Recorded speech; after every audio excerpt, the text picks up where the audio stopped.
जय श्री राधे कृष्ण। आप सभी का हमारे YouTube चैनल पे बहुत बहुत स्वागत है।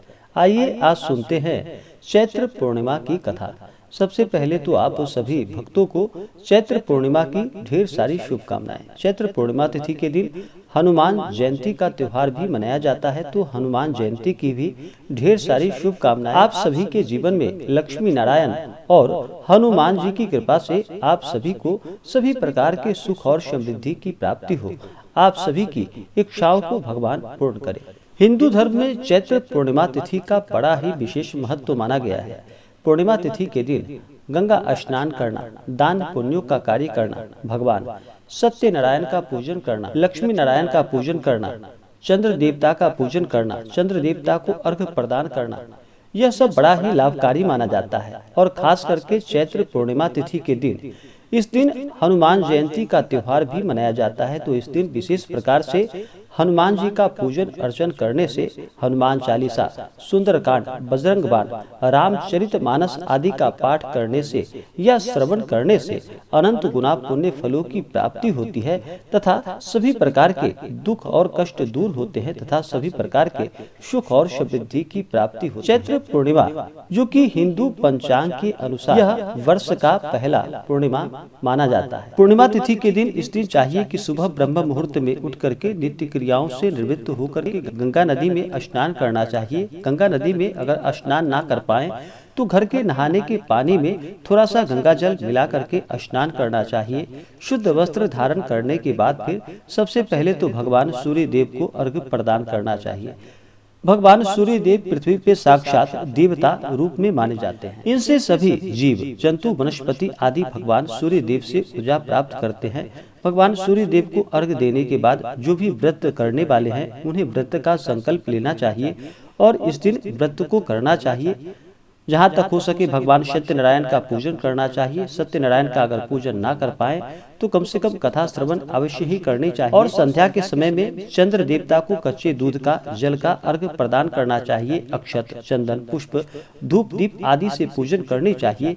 इससे पुण्य फलों की प्राप्ति होती है। विशेष प्रकार से पूर्णिमा तिथि के शुभ मुहूर्त के बारे में जानकारियां प्राप्ति सत्यनारायण व्रत कथा को सुनने के लिए या हनुमान जयंती के कथा को सुनने के लिए आप वीडियो के आइकन में जाकर के कथा श्रवण कर सकते हैं। तो आइए सुनते हैं चैत्र पूर्णिमा की कथा। अगर आप हमें ब्राह्मण दक्षिणा, अन्नदान, वस्त्रदान आदि के लिए देना चाहते हो तो आप हमें डिस्क्रिप्शन में जाकर के वहां से गूगल पे, फोन पे या अकाउंट नंबर के माध्यम से अपने श्रद्धा और सामर्थ्य के अनुसार हमें ब्राह्मण दक्षिणा प्रदान कर सकते हैं। तो आइए सुनते हैं चैत्र पूर्णिमा की कथा। तो बोलिए प्रेम से भगवान विष्णु की जय, माता लक्ष्मी की जय, भगवान श्री कृष्ण की जय, सत्य सनातन धर्म की जय, सर्व देवी देवता की जय। बहुत समय पहले की बात है। द्वापर युग में एक समय माँ यशोदा ने भगवान श्री कृष्ण से कहा कि हे कृष्ण, तुम सारे संसार के उत्पन्न करता हो, पोषक हो। आज तुम मुझे एक ऐसा व्रत कहो जिससे स्त्रियों को मृत्युलोक में विधवा होने का भय न रहे। यह व्रत मनुष्यों की सभी मनोकामनाओं को पूर्ण करने वाला हो। यह सुनकर भगवान श्री कृष्ण ने कहा कि हे माता, आपने मुझसे बड़ा ही सुंदर सवाल पूछा है। मैं आपको विस्तार पूर्वक बताता हूँ। सौभाग्य प्राप्ति के लिए स्त्रियां को 32 पूर्णमासियों का व्रत करना चाहिए। इस व्रत को करने से स्त्रियां को सौभाग्य, संपत्ति आदि की प्राप्ति होती है और संतान की रक्षा होती है। यह व्रत अचल सौभाग्य को देने वाला एवं भगवान शिव के प्रति मनुष्य मात्र की भक्ति को बढ़ाने वाला व्रत है। जब यशोदा जी कहती हैं कि हे कृष्ण, सर्वप्रथम इस व्रत को मृत्युलोक में किसने किया, इसके विषय में विस्तार पूर्वक मुझसे बताओ। तब श्री कृष्ण भगवान कहते हैं कि इस भूमंडल पर एक अत्यंत प्रसिद्ध राजा चंद्रहास्य से पालित अनेक प्रकार के रत्नों से परिपूर्ण कातिका नाम की एक सुंदर नगरी थी। वहां पर धनेश्वर नाम का एक ब्राह्मण निवास करता था। उसकी स्त्री अति सुशीला रूपवती स्त्री थी। दोनों ही उस नगरी में बड़े प्रेम के साथ निवास करते थे। घर में धन और धान्य आदि की कोई कभी कमी ना थी। उसको एक बड़ा दुख था उनके यहाँ कोई संतान न थी। इस दुख से वे अत्यंत दुखी रहा करते थे। एक समय एक योगी नगर में आया। वह योगी उस ब्राह्मण के घर को छोड़कर सभी घर में भिक्षा लाने के लिए पहुंचा। रूपवती से वह भिक्षा नहीं लेता था। उस योग ने रूपवती से भिक्षा न लेकर और अन्य दूसरों के घर भिक्षा लेकर के भिक्षा के अन्न को गंगा के किनारे जाकर के बड़े प्रेम से खा रहा था। तब धनेश्वर ही योगी को ऐसा करते हुए देख लिया। अपनी भिक्षा के अनादर से दुखी होकर वह धनेश्वर योगी से कहता है कि हे महात्मन, आप सभी घरों से भिक्षा लेते हैं, लेकिन मेरे घर की भिक्षा कभी नहीं लेते हो, इसका क्या कारण है? तब योगी ने कहा कि मैं निसंतान के घर की भिक्षा पतितों के अन्न के समान मानता हूँ, और जो पतितों का अन्न खाता है वह भी पतित यानी कि पापी हो जाता है। चूंकि तुम निसंतान हो, तुम्हारे यहाँ कोई संतान नहीं है, अतः पतित हो जाने के भय से तुम्हारे घर की भिक्षा नहीं लेता। धनेश्वर यह बात सुनकर अपने मन में बड़ा दुखी हुआ और हाथ जोड़कर योगी के पैरों में गिर पड़ा तथा आतुर भाव से कहने लगा कि हे महाराज, ऐसा है तो आप मुझे कोई पुत्र प्राप्ति का उपाय बताएं, आपकी बड़ी कृपा होगी। धन की मेरे यहाँ कोई भी कमी नहीं है, लेकिन पुत्र संतान न होने के कारण बहुत दुखी हो गया हूँ। मेरे इस दुख का हरण कीजिए, आप सर्वशक्तिमान हैं। तब योगी जी ने यह सुनकर, ब्राह्मण तुम चंडी देवी की आराधना करो। तब ब्राह्मण घर आकर अपनी पत्नी को पूरी वृतांत कहकर स्वयं वन को चला गया। वहां पर उसने चंडी की उपासना की और उपवास भी किया। चंडी ने 16वें दिन उसको स्वप्न में दर्शन दिया और कहा कि हे धनेश्वर, जा, तेरे यहाँ पुत्र होगा, लेकिन उसकी 16 वर्ष की आयु में मृत्यु हो जाएगी। यदि तुम दोनों स्त्री पुरुष 32 पूर्णमासियों का व्रत श्रद्धा पूर्वक और विधि पूर्वक करोगे तो वह दीर्घ आयु हो जाएगा। जितनी तुम्हारी सामर्थ्य हो उतने आटे के दिए बनाकर शिव जी का पूजन करना, लेकिन पूर्णमासी को 32 हो जानी चाहिए। और प्रातः काल इस स्थान के समीप एक आम का वृक्ष दिखाई देगा।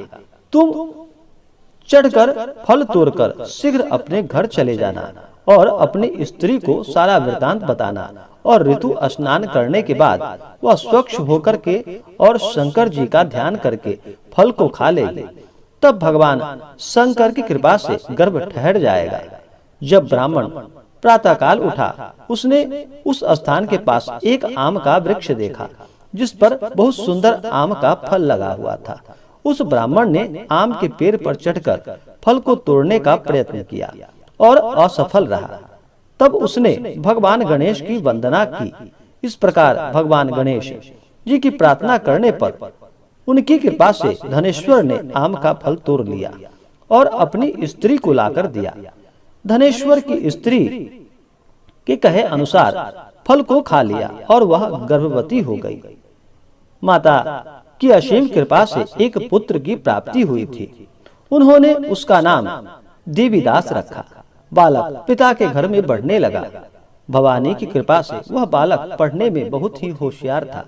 माता की आज्ञा अनुसार उसकी माता ने 32 पूर्णमासी का व्रत रखना शुरू कर दिया, जिससे बालक दीर्घ आयु वाला हो जाए। 16वां साल लगते ही देवीदास के पिता को बहुत ही चिंता हो गई थी, कहीं उनके पुत्र की मृत्यु इस वर्ष हो न जाए। इसलिए उन्होंने अपने मन में विचार किया कि यह दुर्घटना उनके सामने हो गई तो वह कैसे सहन कर पाएंगे। तो उन्होंने देवीदास के मामा को बुलवाया और उन्होंने कहा कि देवीदास 1 वर्ष के लिए काशी में जाकर विद्या का अध्ययन करे और उसको अकेला भी नहीं छोड़ना चाहिए, इसलिए साथ में तुम चले जाओ और 1 वर्ष के बाद इसको वापस लौटा कर ले आना। तब सारा प्रबंध करके उनके माता पिता ने देवीदास को एक घोड़े पर बैठाकर उसके मामा को उसके साथ भेज दिया। किंतु ये बात उसके मामा या किसी और को पता न थी। धनेश्वर ने अपनी पत्नी के साथ माता भगवती के सामने मंगल कामना एवं दीर्घ आयु के लिए भगवती की आराधना, पूर्णमासी का व्रत करना आरंभ कर दिया। इस प्रकार उन्होंने 32 पूर्णमासियों का व्रत पूरा किया। एक दिन मामा और भांजा रात्रि बिताने के लिए एक गांव में ठहर गए। वहां पर एक ब्राह्मण की सुंदर लड़की का विवाह होने वाला था। जहां बारात रुकी थी वहां पर देवीदास और उनके मामा ठहरे थे और उससे ही विवाह करने के लिए कहती है। लेकिन देवीदास ने अपनी आयु के बारे में बताता है। लेकिन इस लड़की ने कहा कि जो गति आपकी होगी वही मेरी भी होगी। हे स्वामी, आप उठिए और भोजन कर लीजिए। इसके बाद देवीदास और उसकी पत्नी दोनों ने भोजन किया। सुबह देवीदास ने अपनी पत्नी को 3 नगों से जड़ी एक अंगूठी और रुमाल दिया। मेरा मरण और जीवन देखने के लिए एक पुष्प वाटिका बना लो। जब मेरा प्राण का अंत हो जाए तो ये फूल सूख जाएंगे। अगर यह हरे हो जाएं तो जान लेना कि मैं जीवित हूँ। भगवान कृष्ण कहते हैं, हे माता, देवीदास विद्या अध्ययन के लिए काशी चला गया। कुछ समय बीत जाने के बाद सर्प देवीदास के पास आता है। देवीदास को डसने का प्रयत्न करता है, लेकिन व्रत के प्रभाव से देवीदास को काट नहीं पाता, क्योंकि उसकी माता ने पहले ही 32 पूर्णमासी के व्रत को पूर्ण कर लिया था। इसके बाद काल स्वयं वहां आया और उसके शरीर से उसके प्राणों को निकालने का प्रयत्न करने लगा, जिससे वह मूर्छित होकर पृथ्वी पर गिर पड़ा। भगवान की कृपा से माता पार्वती के साथ शंकर जी वहां पर गए। माता पार्वती ने शंकर जी से कहा कि इसकी माता ने पहली 32 पूर्णमासी का व्रत किया है और आप इसके प्राणदान इसे प्रदान करें। इस प्रकार शिव जी उसको प्राणदान देते हैं और काल को पीछे हटना पड़ा। देवीदास स्वस्थ होकर पुनः बैठ गया। उधर उसकी स्त्री उसके आने की प्रतीक्षा किया करती थी। जब उसने देखा कि पुष्प वाटिका में पुष्प और पत्ते नहीं रहे तो उसको अत्यंत आश्चर्य हुआ। लेकिन जब वाटिका हरी भरी हो गई तो वह जान गई कि उसके पति को कुछ नहीं हुआ है। यह देख करके वह बहुत प्रसन्न मन से अपने पिता से कहने लगी कि पिताजी, मेरे पति जीवित हैं, आप उनको खोजो। 16वां साल बीत जाने पर देवीदास अपने मामा के साथ काशी से वापस चल दिया। उधर उनके ससुर ने घर से उसको खोजने के लिए निकलने ही वाले थे, लेकिन वे मामा भांजा वहां आ गए। ससुर उनके अपने घर में ले गए और नगर निवासी वहां पर एकत्रित हो गए और उन्होंने निश्चय किया कि इस कन्या का विवाह इस बालक के साथ हुआ था। कन्या ने भी लड़के को पहचान लिया। कुछ दिनों बाद देवीदास अपनी पत्नी मामा के साथ बहुत से उपहार लेकर अपने नगर की ओर चल दिया। जब वहां गांव के निकट आ गया तो वहां के लोगों ने उसे देखकर उसके माता पिता को पहले ही खबर दे दी थी कि तुम्हारा पुत्र देवीदास अपनी पत्नी और मामा के साथ आ रहा है।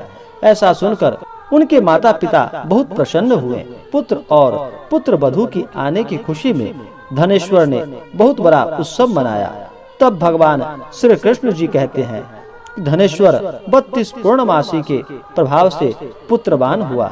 जो व्यक्ति या स्त्री इस व्रत को करते हैं वह जन्म जन्मांतर के पापों से छूटकर पुण्य प्राप्त कर लेते। इसी प्रकार से जो भी भक्त सच्ची श्रद्धा के साथ नियम और निष्ठा के साथ पूर्णिमा तिथि का व्रत करते हैं, कथा श्रवण करते हैं, इससे अनंत गुना पुण्य फलों की प्राप्ति होती है तथा सभी प्रकार के दुख और कष्ट दूर होते हैं तथा सभी प्रकार के सुख और समृद्धि की प्राप्ति होती है। तो आशा करता हूँ कि यह जानकारी आपको अच्छा लगा हो। ऐसे ही ज्ञानवर्धक जानकारियाँ प्राप्त करने के लिए हमारे इस चैनल को लाल बटन दबा करके सब्सक्राइब करें, साथ में बेल आइकन घंटी दबाएं ताकि मेरी वीडियो का नोटिफिकेशन आपके पास सबसे पहले पहुंचे। वीडियो को लाइक और अपने मित्रों तथा दोस्तों के साथ शेयर करें। सुखी रहें और स्वस्थ रहें। जय श्री राधे कृष्ण। धन्यवाद।